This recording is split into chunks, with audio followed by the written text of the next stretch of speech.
Oi, pessoal dos primeiros anos, tudo bem? Vamos lá para mais um vídeo de correção de questões, tá? Nesse vídeo eu vou começar a gravar as respostas dos exercícios que eu postei para vocês lá no dia 5, tá?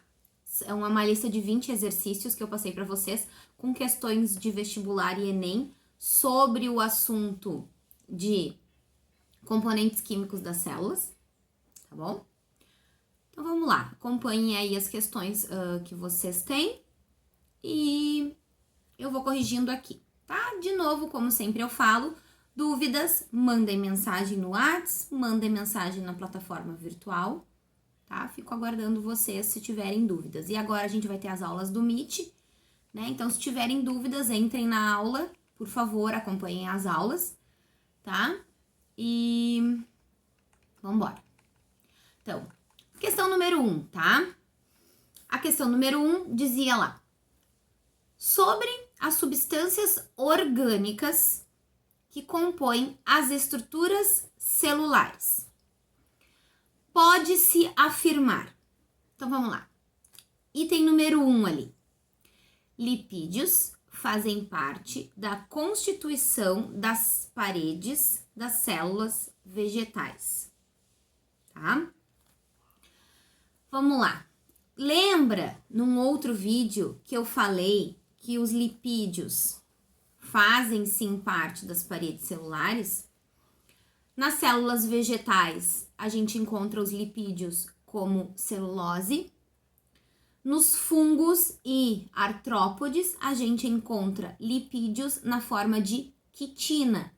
Então, número 1, certo. 2. Carboidratos fazem parte da constituição das membranas citoplasmáticas das células animais. A gente viu lá em membrana plasmática que as membranas plasmáticas são feitas de fosfolipídios e proteínas. Então, os carboidratos, nesse caso, não fazem parte da constituição das membranas, tá? Então, o número 2 está errado. 3. Proteínas fazem parte da constituição química da cromatina. Sim, cromatina é quem? DNA e RNA. O DNA e o RNA são os nossos ácidos nucleicos. Os ácidos nucleicos são feitos de proteínas. Então, número 3, certa. Qual é a nossa alternativa certa aqui? Então, a gente tem 1 e 3 corretos, letra D de dado. Ok? Vamos lá.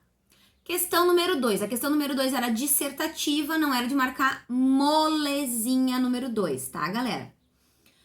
Então, número 2. Na composição química de uma célula, existem componentes orgânicos e inorgânicos. Quais são esses componentes? Era só para citar esses nomezinhos. No material que eu mandei para vocês antes desses exercícios, eu fiz até uma tabelinha bem simplificada. De um lado, os componentes inorgânicos, do outro, os componentes orgânicos. Então, era só tirar os nomes dali e responder. Resposta completa, né, galera? Então, vamos lá. Os componentes inorgânicos das células vivas, água e sais minerais, tá? Componentes orgânicos, carboidratos, que são os nossos açúcares, os lipídios, que são as gorduras, tá? As vitaminas, os ácidos nucleicos, tá? E as proteínas, nossas carninhas lá, tá bom? Moleza. Número 3. Tem pegadinha nessa questão, prestem bem atenção, tá? Os 6 elementos químicos que predominam na constituição dos seres vivos.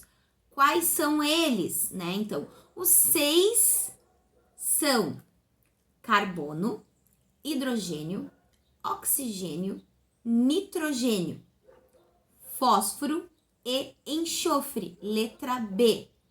Cuidem que a letra A só tem 5 elementos, então não é a letra A. Por isso, não é a letra B, porque tem o cloro. E não é a letra D, porque a gente tem o flúor, tá? Então, letra B de bola, carbono, hidrogênio, oxigênio, nitrogênio, fósforo e enxofre. Beleza? Questão 4. Analise as seguintes proposições sobre as substâncias inorgânicas. Então, substâncias inorgânicas. Quem são as substâncias inorgânicas? Água e sais minerais. Então, já tem que ter isso na mente. Vamos lá. Primeira explicação ali. Atua como solvente universal, sendo de extrema importância para as reações químicas ocorridas nas células dos seres vivos. Outras funções importantes são transporte de íons e moléculas pelo corpo, regulação térmica, suor e ação lubrificante. Essas características maravilhosas são de quem? Da água, né? Fácil. Próxima frase ali, né? São encontrados em duas formas. Solúveis, encontrados na forma de íons, e insolúveis, fazendo parte de estruturas esqueléticas e apresentam cerca de 1% da composição celular, tá? Ah, não sei o que é isso. Vamos lá para as alternativas. Vamos ver o que a gente tem de alternativas aqui. Seria o segundo item. O primeiro item a gente tem certeza. Água, tá? Então, vamos por eliminação. Letra B não é, porque começa com lipídios. Letra C não é, começa por proteínas. A gente tem, por enquanto, a letra A e a letra D por eliminação. A letra E também por eliminação, tá? Vamos ver lá. Lipídios. Os lipídios fazem só 1% da constituição? São solúveis e insolúveis? Estão em formas de íon? Não, né? Letra E. O segundo item fala sobre os sais ácidos. Em algum momento da matéria que eu passei para vocês, eu falei sobre sais ácidos? Não. Tá? Então, a nossa resposta certa da número 4 é a letra D, água e sais minerais. Ok? Então, essas características ali de serem encontrados de forma solúveis, como íons, e insolúveis, fazendo parte da estrutura esquelética, é função dos íons, dos sais minerais, tá? Vamos lá. Questão do Enem. Gente, questão do Enem é sempre um blá blá blá, né? Então, é um blá blá blá, uma encheção de linguiça, e na verdade a questão tá lá no final. Eu vou ler ela toda com vocês e já ir explicando conforme eu for lendo, tá? Pratiquem isso, é bem importante. Então, vamos lá. A fotossíntese é importante para a vida na Terra. Nos cloroplastos, lembrando, cloroplastos, estruturas responsáveis pela fotossíntese nas células vegetais, nas células dos seres fotossintetizantes. Não são só os vegetais que fazem fotossíntese, lembrem disso. Nos cloroplastos dos organismos fotossintetizantes, a energia solar é convertida em energia química que, juntamente com a água e o gás carbônico, é utilizada para a síntese de compostos orgânicos carboidratos. O que quer dizer nessa frase? Que lá dentro dos cloroplastos, tá? A célula absorve a energia do sol. Lá dentro dos cloroplastos, essa energia, junto com a água e o gás carbônico, ocorre uma reação química lá dentro, que é a fotossíntese, e vai produzir quem? Carboidratos, tá? É isso que acontece na fotossíntese, resumidamente. Se vocês não lembram, deem uma pesquisada, deem uma estudada. Isso é matéria de fundamental, tá? A fotossíntese é o único processo de importância biológica capaz de realizar essa conversão de gás carbônico, água, energia em matéria orgânica, carboidratos.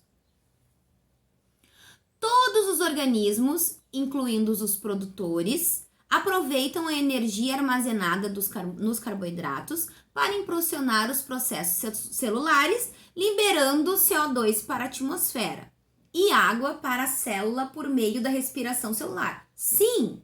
Então, esse carboidrato que é produzido pelas células fotossintetizantes, o próprio organismo, o próprio ser utiliza esse carboidrato como energia.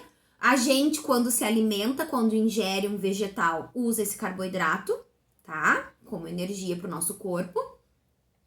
E aí, nesse processo da quebra novamente desse carboidrato, a gente libera. Na respiração, quando a gente expira, coloca o CO2 para fora, tá? Dando o exemplo do ser humano que é fácil a gente pensar. Então, diz ali, ó, liberando o CO2 para a atmosfera. Sim, o CO2 vai para a atmosfera na nossa respiração, tá? Além disso, grande fração dos recursos energéticos do planeta, produzidos tanto no presente, biomassa, como em tempos remotos, combustível fóssil, é resultante da atividade fotossintética. Sim, a gente viu lá em cima, tá explicadinho lá, que a fotossíntese produz carboidratos. A biomassa é basicamente carboidrato, tá? Os combustíveis fósseis, eles acabaram ficando porque o que aconteceu? Houve lá, vamos dizer assim, caiu o meteoro e matou uma grande quantidade de seres. Esses seres acabaram ficando submersos, subterrâneos. A origem toda disso é a da fotossíntese, essa energia acumulada. É uma energia acumulada, tá? Vamos à pergunta em si agora, então. As informações sobre obtenção, fotossíntese, e transformação dos recursos naturais por meio de processos vitais, que seria a quebra do carboidrato dentro do nosso corpo. Tá, aí tem a fotossíntese, que é a produção de matéria orgânica, e a respiração, que é a quebra dessa matéria orgânica. Descritas no texto. É o que está descrito ali. O que o texto descreve? Sobre a fotossíntese e sobre a respiração celular e a quebra dos carboidratos para a produção de energia, né, dos seres vivos. Vamos às alternativas, tá? Então, as informações sobre obtenção e transformação dos recursos naturais por meio dos processos vitais de fotossíntese e respiração descritas no texto permitem concluir que? Então, o que a gente conclui com o que a gente leu ali, tá? Vamos lá. Letra A. O gás carbônico e a água são moléculas de alto teor energético. Não, né? A gente não concluiu isso. Moléculas de alto valor energético são os carboidratos, que são produzidos através da energia do sol e da reação química que ocorre com o gás carbônico e a água, tá? Então, o gás carbônico e a água em si não tem energia. Se não, era só a gente beber água para ter energia. E a gente não bebe só água. A água, ela é importante para o nosso organismo, mas não é ela que traz energia para o nosso corpo, tá? Letra A não é. Letra B. Os carboidratos convertem energia solar, olha só, os carboidratos, que é aquela substância que resulta lá da fotossíntese, convertem energia solar em energia química. Não! Quem converte a energia solar em energia química são os cloroplastos lá na fotossíntese. Tá? E a energia química, os carboidratos são energia química. Toda bagunçada essa letra B. Não é a letra B. Vou pular para a letra D, tá? Porque a nossa resposta certa é a C. O processo respiratório. Pensa na respiração de vocês, tá?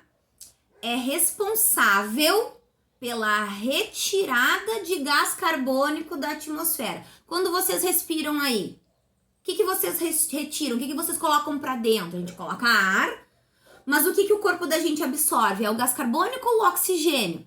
O oxigênio. Então, o processo respiratório, ele não é responsável pela retirada de gás carbônico. Quando a gente respira, a gente coloca de volta para a atmosfera o gás carbônico. Então, não é a letra D. Letra E. A produção de biomassa e de combustível fóssil, por si, é responsável pelo aumento do CO2. Não, né, gente? Não.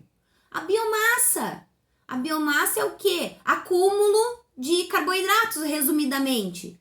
O carboidrato não é o resultado da absorção do gás carbônico, da energia do sol, para a formação ali de energia na célula? Então, não. Então, qual é a nossa resposta certa nessa questão? É a letra C, que é super simples a resposta. A vida na Terra depende, em última análise, de modo geral, tá? Da energia proveniente do Sol. Essa é a nossa resposta. Sim. É a energia do Sol, basicamente, que traz energia para o nosso planeta e para os seres que aqui vivem, tá? Questão número 6. Simplona essa. Os fosfolipídios são e os encontramos nas. Então, fosfolipídios, membrana plasmática. Só lembrar lá da membrana plasmática, a gente estudou bastante eles. Então, os fosfolipídios, eles são lipídios. Por eliminação, a gente já tira a letra C e a letra D, né? Ficamos com a letra A e com a letra B. E a gente encontra aonde os fosfolipídios? Nas biomembranas ou nas paredes celulares? Cuido, pega ratão. Parede celular a gente só encontra em células vegetais, lembra lá da celulose, parede celular, celulose e a quitina, nos fungos e nos artrópodes, tá? Então, os fosfolipídios são lipídios e encontramos nas biomembranas, fica uma coisa mais abrangente, tá? Número 7, para encerrar esse primeiro vídeo, para ele não ficar muito longo, beleza? Dentre as diversas funções do íon cálcio, voltem lá na tabela do íon cálcio, pesquisem na internet, fiquem sempre à vontade, pesquisem em algum livro que vocês tenham aí de biologia. No organismo humano, podemos destacar 3. Tem pega-ratão na número 7, tá? Por quê? Porque tem algumas alternativas que só tem 2 e na questão pedem 3, tá? Vamos lá. A letra A não é porque tem 2. Constitui os ossos e atua na contração muscular. São 2 funções do íon cálcio, mas na questão pede 3, então não é a letra A só por isso. Letra B. Constitui os ossos, atua na contração muscular, ficou bom, né? E na coagulação do sangue. Tá aí a nossa resposta, tá? Então, o íon cálcio constitui os ossos, atua na contração muscular e na coagulação do sangue. Por que não é a letra C e por que não é a letra D, tá? Não é a letra C, porque o íon cálcio ele não atua diretamente no funcionamento das células nervosas, tá? Quem atua no funcionamento das células nervosas, eu fiz uma colinha aqui, tá? Pra não falar besteira pra vocês. É um deles, né? Um dos íons é o sódio, tá? E a letra D não é porque o íon sódio, o íon cálcio, perdão, não atua no controle da acidez interna das células. Uma das substâncias que atua contra essa acidez é o íon magnésio, tá bom? Vou fazer mais um vídeo, tá? Para continuar, então nós corrigimos aqui até a número 7. O próximo vídeo inicia na questão número 8, certo? É isso aí. Até o próximo vídeo, galera.